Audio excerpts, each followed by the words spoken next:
ایک نوجوان کو 3 ماہ کی تنخواہ ملی، بڑا خوش تھا اور خوشی خوشی گھر جاتا ہے، گھر پہ اطلاع دے دی تھی کہ مجھے 3 مہینے کے پیسے ملے ہیں، 1 دن کی چھٹی ملی ہے، میں بڑا خوش ہوں۔ جاتے ہی اس نے اپنے امی کے ہاتھ میں اپنی پوری تنخواہ جو اس کو پیسے ملے تھے سارے امی جان کو دے دیے۔ امی بھی بڑی خوش ہوئی۔ امی جان نے کہا کہ بیٹا اس میں سے اتنا حصہ نکال کر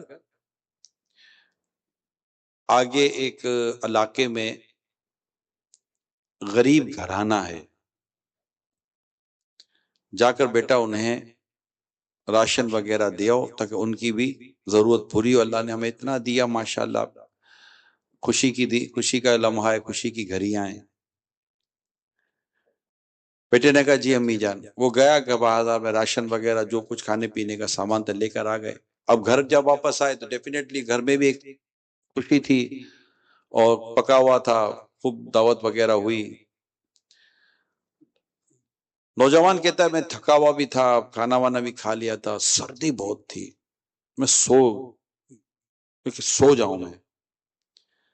جیسے ہی سویا تو مجھے وہ امی کی بات یاد آ گئی کہ بیٹا وہ ایک غریب گھرانہ ہے، اس کی مدد کرنی ہے۔ میں بولوں جاؤں، پھر کہ یار کل چلا جاؤں گا، میں بھی جاؤں، میں کہ کل چلا جاؤں گا، کیوں بس اسی کشمکش میں تھا، کیا کروں۔ اب لحاف میں چلا گیا تھا، سردی بھی تھی، نکلنے کا دل بھی نہیں کر رہا تھا۔ خیر ہم نے خوب دعوت کھائی ہے، کھانا کھایا ہے عمدہ، پتہ نہیں وہ بیچارہ غریب گھرانہ کتنی پریشانی میں ہوگا، چلو جاتے ہیں اس کی مدد کرتے ہیں۔ کہا میں اٹھا اور جو سامان خریدا تھا وہ میں نے اپنے کندھے پر اٹھایا اور چل پڑا۔ راستے پر میں چلتا تو گیا لیکن سامان بھی وزنی تھا۔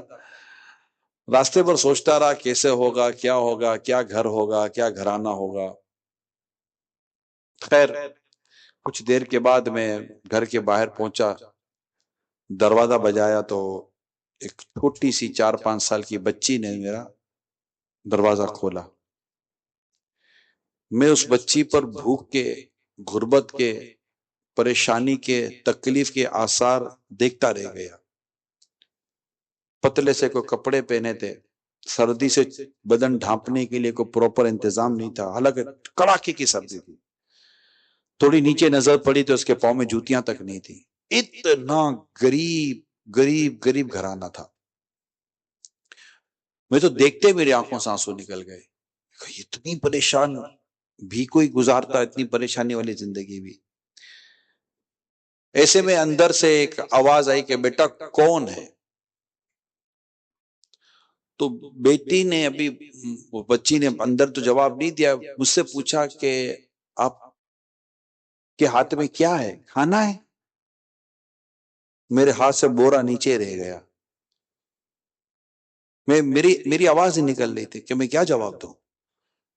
بچی نے پھر پوچھا کھانا ہے، کھانا لائیں آپ؟ تو میں نے کہا ہاں بیٹا میں کھانے کا سامان لایا ہوں۔ امی امی امی وہ فرشتہ آ گیا۔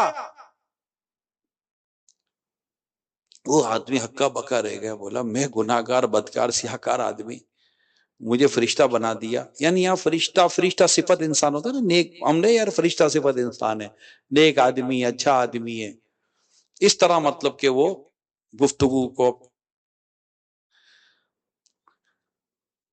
تو اندر سے اس کی امی کی آواز آئی جو پردے میں تھی، کہ بیٹا وہ اصل بات یہ ہے کہ ان کے والد صاحب ایک مزدور آدمی تھے، انتقال کر گئے تھے، اور میں مطلب کہ کچھ بھی کرا کر گزارا کرتی رہی، لیکن اب اس کے بعد یہ بھی مشکل تھا کہ میں کوئی محنت مزدوری کر سکوں، ہاتھ میں پھیلا نہیں سکتی تھی، میری خودداری اس بات کی اجازت نہیں دیتی۔ کوئی نہ کوئی آتا تھا اور آس پڑوس اور محلے کے لوگ آ کر کبھی نہ کہیں کوئی سی مدد کر دیتے تھے، پڑوس رشتہ دار وغیرہ، خاندان وغیرہ، تو ہمارا گزارا ہو جاتا تھا۔ 2 دن سے بیٹا کوئی کچھ آیا نہیں تھا اور میرے بچے 2 دن سے بھوکے تھے، اور میں اپنے بچوں کو تسلی دیتی تھی۔ بچے کہتے امی بھوک لگی ہے، میں کہتا بیٹا کوئی فرشتہ آئے گا اور ہماری مدد کر جائے گا، اللہ کسی فرشتے کو بھیجے گا، اللہ کسی فرشتے کو بھیجے گا۔ تو یوں بیٹا تم کھانا لے کر آ گئے تو میری بچی کو ایسا لگا کہ فرشتہ آ گیا، تو یوں ایسا ہو گیا۔ میں نے سامان وغیرہ دیا اور میں جب واپس پلٹا تو بس اب میری آنکھیں بھیگ رہی تھی کہ اتنا غریب گھرانہ بھی معاشرے میں ہوتا ہے، اتنے غریب لوگ بھی معاشرے میں ہوتے ہیں۔ اس عورت نے اپنے رب کا شکر ادا کیا، بہت شکر ادا کیا کہ میں اپنے رب کا شکر ادا کرتی ہوں، اور میرا بھی اس نے شکریہ ادا کیا۔ میں میرے سے قدم اٹھ نہیں رہے تھے، میں اس غریب گھرانے کی صورتحال دیکھ کر کہ مجھے احساس ہوا کہ کچھ گھر ایسے ہوتے ہیں کہ جن کی 2 وقت کی روٹی جو ہے نا، یعنی 2 روٹیاں ان کی کل کائنات بن جاتی ہیں۔ پیارے اسلامی بھائیوں، یہ واقعہ ہو سکتا ہے کہ درست ہو سکتا ہے درست نہ بھی ہو، کتابوں میں لکھا گیا ہے، لیکن بات یہ ہے کہ غریب سے غریب گھر ہمارے یہاں پائے جاتے ہیں۔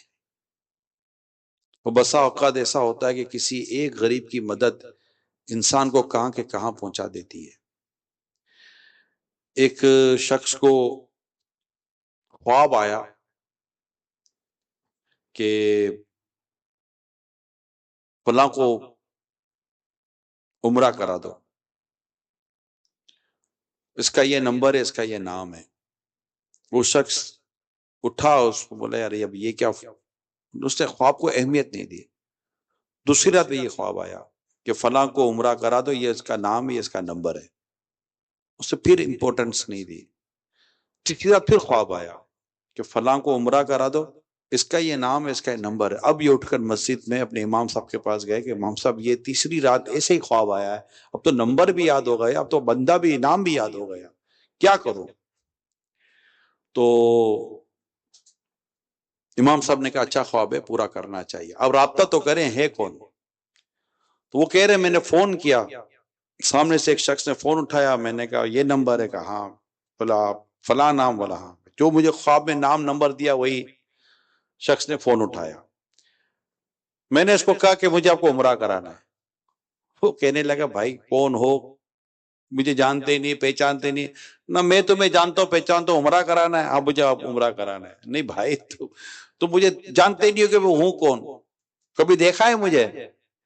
کہ دیکھا نہیں ہے، لیکن بس میں آپ کو عمرہ کرانا چاہتا ہوں۔ اب وہ سامنے کہہ رہا ہے کہ کون ہو بھائی، کیوں عمرہ کرانا چاہتے ہو؟ کہ آپ ہاں تو کہہ دیں، مکے مدینے لے کے جانا ہے نا آپ کو، تو عمرہ کرانے لے کے جانا ہے، آنے جانے کا خرچہ میرا، لے جاؤں گا لے آؤں گا سب میرے کو، آپ ہاں کہہ دو۔ اچھا چلو بھلی بات ہے، آؤ لے جاؤ، یہ میرا ایڈریس ہے۔ وہ ایڈریس پر پہنچ گیا سارا انتظام کر کے، اور اس کو دیکھا تو واقعی دیکھتا رہ گیا کہ یار اس کے لیے خواب آیا تھا، یعنی وہ آدمی دور دور تک اس کا کوئی دینداری کا یا کوئی ایسا مطلب کہ نمازی ہوگا یا کوئی ایسا ہوگا، کوئی عطا پتہ نہیں تھا، بالکل دین کی مطلب عمل سے دور، دین سے دور، فل دنیا دار جس کو آپ بولتے ہیں، مگر اس کو وہ عمرہ کرانا تھا۔ خیر اس کو عمرے پر لے گیا، عمرہ ہوا، طواف ہوا، سب کچھ فارغ ہو گیا۔ فارغ ہونے کے بعد جیسے ہی مسجد الحرام سے باہر نکلنے لگے تو اس نے کہا کہ بھائی تم مجھے لے تو آئے ہو، اب پتہ نہیں زندگی میں کبھی کعبہ دیکھنا، مکہ دیکھنا نصیب ہوگا یا نہیں ہوگا، اگر تم کہو تو میں 2 رکعت نفل پڑھ لوں جاتے جاتے۔ ہاں پڑھ لو، اچھی بات ہے، بھلی بات ہے۔ اب وہ اندر گیا نفل پڑھنے کے لیے، باہر ہی نہیں آئے، باہر ہی نہیں آئے، باہر ہی نہیں آئے۔ وہ باہر کھڑا انتظار کر رہا تھا، بھائی آئے تو ہم جائیں۔ وہ اندر ڈھونڈنے کے لیے چلا گیا کہ بھائی بندہ کدھر ہے، دیکھا تو سجدے میں۔ ٹھیک ہے بھائی، اب کافی دیر تک سجدے سے سر ہی نہ اٹھے، پھر جا کر دیکھا، ہلایا تو اس کی روح نکل گئی تھی۔ وہ تو کعبے کے آگے سجدہ کرتے ہوئے وہ تو انتقال کر گیا، وہ تو اف، یہ کیا خوش قسمتی ہے، یعنی مجھے اس کے لیے بھیجا گیا تھا کہ یہ وہاں جائے اور اس کی روح یہاں قبض ہوگی۔ اب دکھنے کو تو کچھ بھی نظر نہیں آ رہا تھا۔ جب اس سے معلومات لی گئی اس کے انتقال کے بعد کہ بھائی یہ کیا ایسا عمل کرتا تھا، تو گھر سے پتا چلا کہ واقعی یہ کوئی ایسا کوئی نیک آدمی جس کو کہتے ہیں، یہ ایسا کوئی آدمی تو نہیں تھا، بے عمل سا آدمی تھا، مگر یہ جب بھی رات گھر آتا نا، جب بھی رات گھر آتا تو گھر کے لیے کھانے کا سامان لاتا اور ایک اور کھانے کا پیکٹ ہوتا جو ہمارے پڑوس میں یہ دروازے کے باہر رکھ کر دروازہ بجا دیتا کہ اور کہتا اس کو اٹھا لینا. اور وہ ایک بیوہ کا گھر تھا، جب دروازہ کھلتا وہ اٹھا لیتی، پردے کے سارے اہتمام وہ کرتا تھا کیونکہ وہ سمجھتا تھا کہ یہ مطلب بے پردگی نہیں ہونی چاہیے وغیرہ، اتنا سمجھتا تھا یہ آدمی. اور وہ مطلب کہ پردے کے ساتھ سارے کام ہوتے تھے، شرعی تقاضوں کے ساتھ جس کو ہم کہہ سکتے ہیں. اور وہ عورت تو اس کی بیوی کہتی ہے کہ جب وہ عورت کھانا اٹھا کر گھر میں آتی، دروازہ بند کر دیا، ہم آواز سنتے تو وہ عورت کھانا اٹھا کر دروازہ بند کر کے ایک دعا کیا کرتی تھی کہ یا اللہ اس کا خاتمہ ایمان پر فرمانا اور اچھا خاتمہ فرمانا. مجھے لگتا ہے اس عورت کی دعا قبول ہو گئی. میرے پیارے اسلامی بھائیوں، مدنی چینل کے ناظرین، یہ بھلائی کے کام، یہ نیکی کے کام، یہ مدد کے کام. اب آپ پہلا واقعے پر غور کریں، دوسرے واقعے پر غور کریں. کھانا دیتے تھے، کھانا کھلاتے تھے، غریبوں کی مدد کرتے تھے، حاجت مندوں کی مدد کرتے تھے، ضرورت مندوں کی مدد کرتے تھے، اور انہیں کچھ نہ کچھ پیش کر دیتے تھے. میں آپ کو چند حدیثیں سناتا ہوں. اللہ کے پیارے حبیب صلی اللہ علیہ وسلم نے ارشاد فرمایا،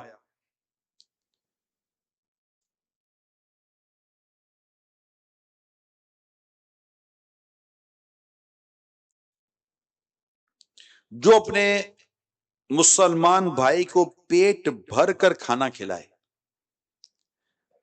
پیاس بھر پانی پلائے، اللہ پاک اسے دوزخ سے 7 کھائیاں دور کر دے. ہر 2 کھائیوں کے درمیان 500 برس کی راہ ہو. کتنی بڑی فضیلت ہے. ایک اور حدیث سنیے،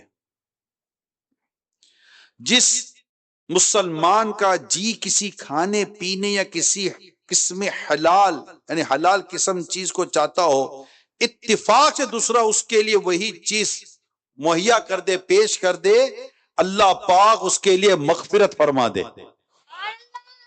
ایک اور حدیث سنیے، جو اپنے مسلمان بھائی کو اس کی چاہت کی چیز کھلائے، اللہ پاک اسے دوزخ پر حرام فرما دے.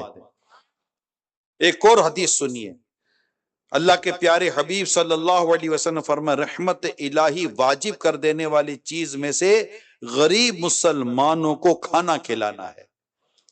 کئی حدیثیں پیارے اسلامی بھائیوں، کئی حدیثیں. ہم بڑا مہنگائی کو رو رہے ہیں، مہنگائی مہنگائی مہنگائی. ہمارے چیخنے چلانے سے، بولنے سے مہنگائی کیا ختم ہو جائے گی؟ میں ابھی 2 گھنٹے مہنگائی پر بیان کر لوں تو ایسا ہے نہیں دوپہر کو کوئی جائے گا تو آٹا سستا ہو گیا ہوگا، چینی سستی ہو گئی ہوگی، انڈے سستے ہو گئے ہوں گے، ڈبل روٹی سستی ہو گئی ہوگی، تندور والے نے روٹی سستی کر دی ہوگی. اس کا چانس نہ ہونے کے برابر ہے. اب کریں کیا؟ 2-3 راستے ہیں. مزدوری بڑھا دی جائے، لوگوں کی سیلری اچھی کر دی جائے، اور اس طرح غریب لوگوں کی مدد کی جائے.